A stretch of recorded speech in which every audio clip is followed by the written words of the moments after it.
Chapter 3 of The Haunted Bookshop by Christopher Morley.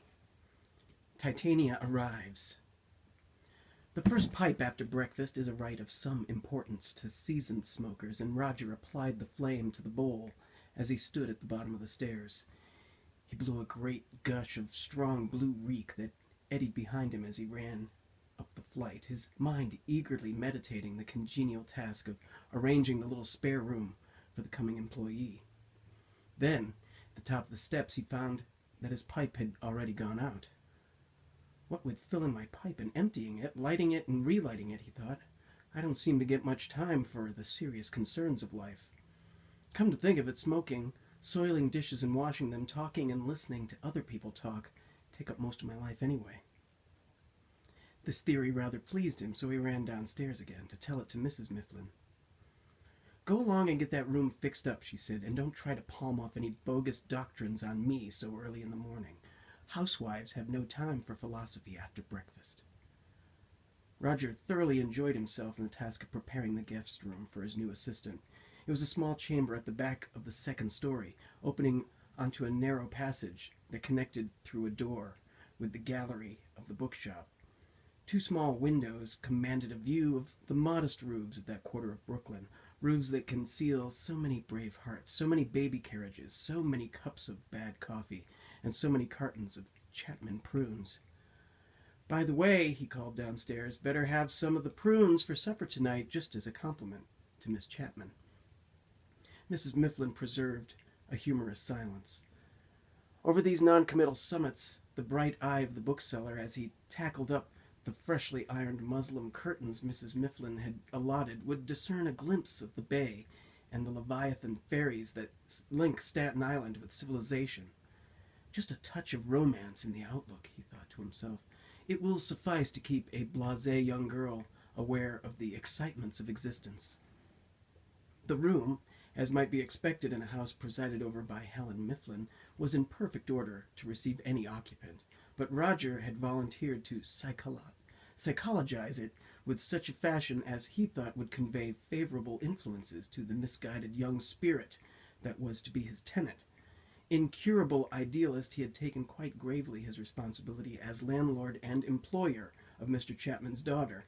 No numbered nautilus was to have better opportunity to expand the tender mansions of its soul. Beside the bed was a bookshelf with reading lamp. The problem Roger was discussing was what books and pictures might be the best preachers to this congregation of one. To Mrs. Mifflin's secret amusement, he had taken down the picture of Sir Galahad, which he had once hung there, because, as he had said, if Sir Galahad were living today, he would be a bookseller. We don't want her feasting her imagination on young Galahads, he had remarked at breakfast. That way lies premature matrimony. What I want to do is put up in her room one or two good prints representing actual men who were so delightful in their day that all the young men she is likely to see now will seem tepid and prehensile. Thus, she will become disgusted with the present generation of youths, and there will be some chance of her really putting her mind on the book business. Accordingly, he had spent some time in going through a bin where he kept photos and drawings of authors that the publishers' publicity men were always showering upon him. After some thought, he discarded promising engravings of Harold Bell Wright and Stephen Lelich, and chose pictures of Shelley, Anthony Trollope, Robert Louis Stevenson, and Robert Burns. Then, after further meditation, he decided that neither Shelley nor Burns would quite do for a young girl's room, and set them aside in favor of a portrait of Samuel Butler. To these he added a framed text that he was very fond of and had hung over his own desk. He had once clipped it from a copy of Life and found much pleasure in it. It runs thus: On the return of a book lent to a friend. I give humble and hearty thanks for the safe return of this book, which, having endured the perils of my friend's bookcase and the bookcases of my friend's friends, now returns to me in reasonably good condition. I give humble and hearty thanks that my friend did not see fit to give this book to his infant as a plaything, nor use it as an ashtray for his burning cigar, nor as a teething ring for his mastiff. When I lent this book, I deemed it as lost. I was resigned to the bitterness of the long parting. I never thought to look upon its pages again. But now that my book is come back to me, I rejoice and am exceeding glad. Bring hither the fatted morocco, and let us rebind the volume, and set it on the shelf of honor. For this my book was lent, and is returned again. Presently, therefore, I may return some of the books that I myself have borrowed. There, he thought, that will convey to her the first element of book morality. These decorations having been displayed on the walls, he bethought himself of the books that should stand on the bedside shelf. This is a question that admits of the utmost nicety of discussion. Some authorities hold that the proper books for a guest room are of a soporific quality that will induce swift and painless repose.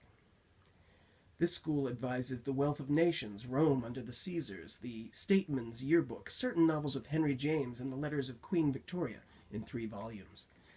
It is plausibly contended that books of this kind cannot be read late at night for more than a few minutes at a time, and that they afford useful scraps of information.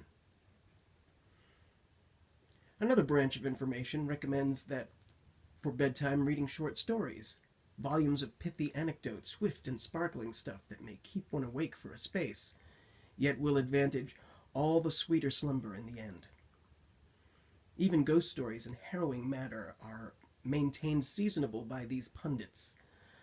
This class of reading comprises O. Henry, Bret Harte, Leonard Merrick, Ambrose Bierce, W. W. Jacobs, Daudet, de Maupassant, and possibly even On a Slow Train Through Arkansas, that grievous classic of the railway bookstalls, whereof its author, Mr. Thomas W. Jackson, has said, "It will sell forever, and 1,000 years afterward." To this might be added, like a hard-boiled egg, "You can't beat it." There are other of Mr. Jackson's books whose titles escape memory, whereof he has said, "They are a dynamite for sorrow." Nothing used to annoy Mifflin more than to have someone come in and ask for copies of these works. His brother-in-law, Andrew McGill, the writer, once gave him for Christmas, just to annoy him, a copy of On a Slow Train Through Arkansas, sumptuously bound and gilded in what is known to the trade as dove-colored ooze.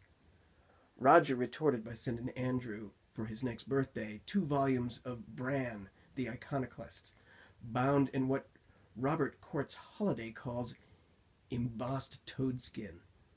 But that is apart from the story. To the consideration of what to put on Miss Titania's bookshelf, Roger devoted the delighted hours of the morning.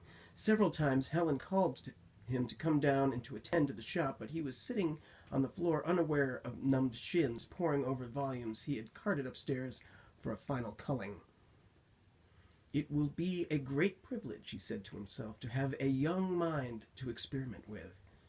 Now my wife, delightful creature though she is, was, well, distinctly mature when I had the good fortune to meet her.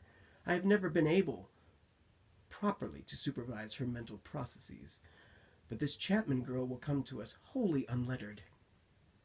Her father said she had been to a fashionable school, but that surely is a guarantee that the delicate tendrils of her mind have never begun to sprout. I will test her, without her knowing it, by the books I put here for her. By noting which of them she responds to, I will know how to proceed. It might be worth while to shut up the shop one day a week in order to give her some brief talks on literature. Delightful! Let me see. A little series of talks on the development of the English novel, beginning with Tom Jones. That would hardly do. Well, I have always longed to be a teacher. This looks like a chance to begin. We might invite some of the neighbors to send in their children once a week to start a little school. Causeries du Lundi, in fact. Who knows, I may yet be the Saint Beuve of Brooklyn. Across his mind flashed a vision of newspaper clippings. This remarkable student of letters who hides his brilliant parts under the unassuming existence of a second-hand bookseller, is now recognized as the... "Roger!" called Mrs. Mifflin from downstairs. "Front! Someone wants to know if you keep back numbers of foamy stories." After he had thrown out the intruder, Roger returned to his meditation. "This selection," he mused, "is of course only tentative. It is to act as a preliminary test, to see what sort of thing interests her. First of all, as her name naturally suggests Shakespeare and the Elizabethans. It's a remarkable name, Titania Chapman. There must be a great virtue in prunes. Let's begin with a volume of Christopher Marlowe. Then Keats, I guess. Every young person ought to shiver over St. Agnes's Eve on a bright cold winter evening. Over Burlington's, certainly, because it's a bookshop story. Eugene Field's Tribune Primer ought to try out her sense of humor. And Archie, by all means, for the same reason. I'll go down and get the Archie scrapbook. It should be explained that Roger was a keen admirer of Don Marquis, the humorist of the New York Evening Sun. Mr. Marquis once lived in Brooklyn, and the bookseller was never tired of saying that he was the most eminent author who had graced the borough since the days of Walt Whitman. Archie, the imaginary cockroach whom Mr. Marquis uses as a vehicle for so much excellent fun, was a constant delight to Roger, and he had kept a scrapbook of all Archie's clippings. This bulky tome he now brought out from the grotto by his desk where his particular treasures were kept. He ran his eye over it, and Mrs. Mifflin heard him utter shrill screams of laughter. "What on earth is it?" she asked. "Only Archie," he said, and began to read aloud. "Down in the wine vault, underneath the city, 2 old men were sitting. They were drinking booze. Torn were their garments. Hair and beards were gritty. One had an overcoat, but hardly any shoes. Overhead the streetcars through the streets were running, filled with happy people going home to Christmas. In the Adirondacks the hunters were all gunning. Big ships were sailing down by the isthmus. In came a little tot for to kiss her granny, such a little totty she could